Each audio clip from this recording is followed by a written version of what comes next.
Today, we're going to talk about three things, and I'm going to share some personal stories with you about how fear has kind of showed up in my life. So, back in 2018, I was working in a job I was burning out and should have left 2 years prior to when I did. There were so many reasons for why I shouldn't have been there, but it was totally impacting my mental health and my physical health. I just wasn't sleeping. I mean, there was so much drama and very little support. I finally got to the end of my rope and quit. I was very afraid to leave because of the financial impact it would have on my family. But my mental health and my physical health were suffering, and the relationships that I had at home were suffering because of my super high stress levels. The part time job that I got was also a burnout job. It would be moving into that, but I was pretty clear that I wasn't going to be doing that anymore. So I stayed in that job for about 6 months and finally took the leap. Like I took the leap where I was like, okay, I want to do crochet full time. At that point, I developed my business to the point where like local people and people in my area would contact me for custom orders. I was doing lots and lots of custom orders. So the income that I was making from crochet at that time was probably a low wage, low part-time minimum wage sort of thing, but it was enough. It was enough for me to help pay bills and take care of the family, and so it was going to be worth it. And I'll tell you what I gained from that, because that was a leap of faith. And what I gained was my sanity back. I gained my relationships back. My kids were still growing, and I could be present for them. And that's what I gained back. And I could give my attention to what was important, which was myself and my family, and then begin to develop a business around what I love to do. Number two is that fear lies about how bad things are going to be. I see this all the time with people that I'm working with. There's a sense of urgency to their work. They feel like they have to do everything all at once, and they feel like if they don't, they're going to miss out. They're going to miss the boat. They're going to lose business. They're going to get behind. All kinds of, they are irrational fears. One step at a time is all we need to take. One step at a time, and being stressed and scared. So, when I first started pattern designing, I really didn't know how to do it. I had read some patterns, but I didn't know like the structure. I didn't know what kind of notes I needed to include, the level of detail, all of that stuff. And so some of the patterns that I wrote in the beginning were pretty lacking.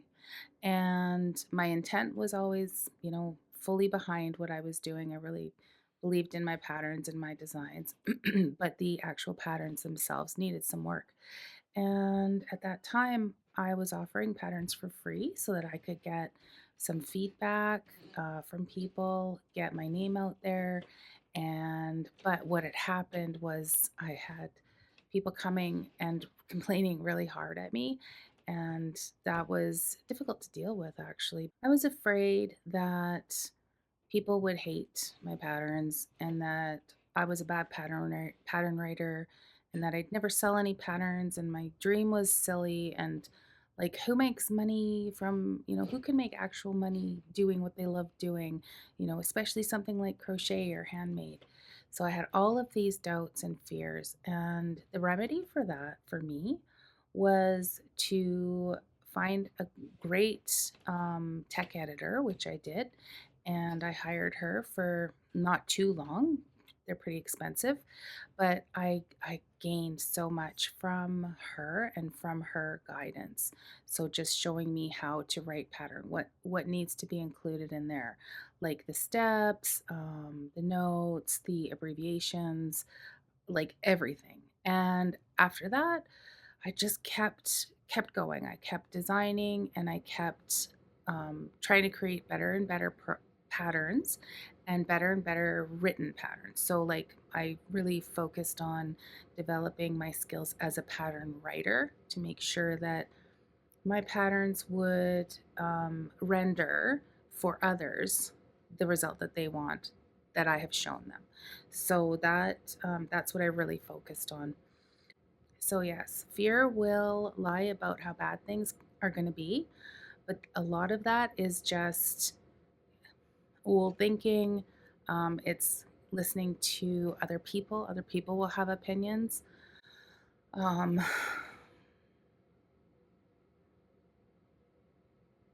if you listen to what other people tell you and why you shouldn't do something, you're not going to do it. So be solutions oriented. Think about why you can do something, not why you can't do something. I'm not saying to jump in with both feet, quit your job. I'm not saying that. That's bad advice. Don't do that. But take a step. Start to build what you want to do. The last thing about fear is that it doesn't go away, but you learn to walk with it. If you can believe it, I have been involved in some crochet controversies. So, the big ones that stand out, there was a recent reel that I did where I cut up this thrift store doily to create these beautiful ornaments that you see behind me. And the comments on social media were mostly good, but there was like venom from some people. Yes, people can be really awful on social media.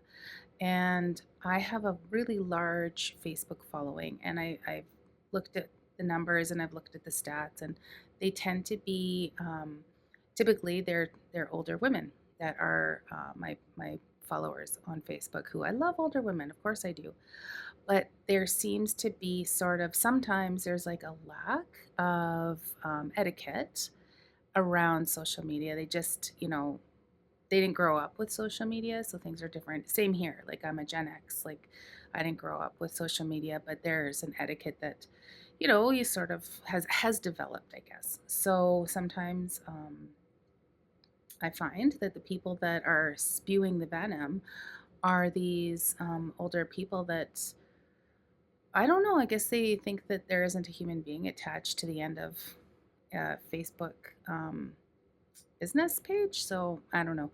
I can't imagine that they would actually be that rude and venomous in person, but maybe they are. I don't know.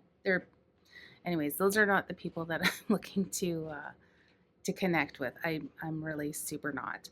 So yep. So that was one controversy. Another controversy was a few years ago. I had made these beautiful, like, just incredibly beautiful drag queen um, toilet paper dolls. So it was like kind of tongue in cheek, really over the top, and different themed ones. There was a unicorn one, there was a jailbird, there was, um, gosh, what else was there? There was a hamburger one. Like, they were hilarious and beautiful.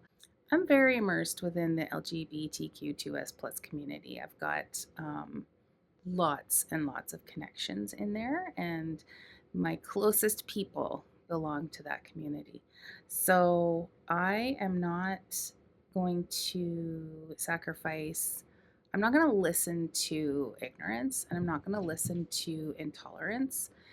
I am going to celebrate the people that I love and the culture that I love. I'm going to celebrate. So, anyways, these incredible toilet paper dolls, there was definitely some hate coming my way, which was not cool. So, of course, we blocked those. But it's things like that. It's the public shaming. It's being called out. It's being othered.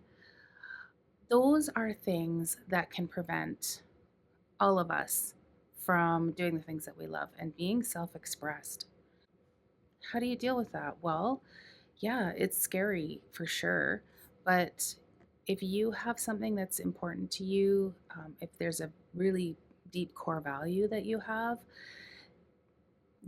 to just walk with fear. You have to just be afraid and keep going. And I'm not saying jump into the fire. No, I'm saying take one step at a time. In the end, I'm not talking about risky behavior. I'm talking about taking risks, small risks. And fear is just going to be there. Sorry, that's just how it is. That's part of the human condition. So even if your voice is shaky, say it. Even if your hands are shaking, do it. Even if your knees are shaking, take a step. One step. That's all you got to do, one step at a time. You don't have to do it all. But you do have to do it because the world needs you to. And we need to see what you're up to. That's it for today. What did you think? Do you agree with me? Do you think that fear holds us back typically? What are some things that you've done while still holding the hand of fear? I'd love to hear from you. All right, catch you later. See ya in a couple days. Bye.